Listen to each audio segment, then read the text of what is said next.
со бројките, честитки за овој избор. Што покажуваат резултатите од денешното гласање?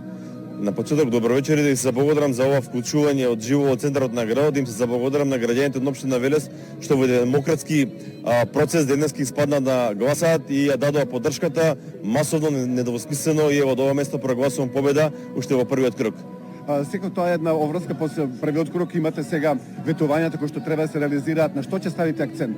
Значи, обновата на Велес ќе продолжи. Ние во програмата имаме 200 проекти од кои што за 60 имаме безбедно финансиски средства.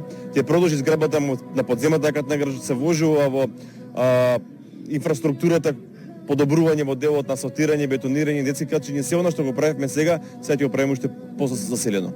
Да, останува малку да се одморите после денешниот напорен ден и оваа кампања. Ви посакувам успех во вториот мандат на задоволство на граѓаните. Благодарам, многу благодарам за се што направи граѓаните на општина Велес. Да, тука и носителот на листата за советници на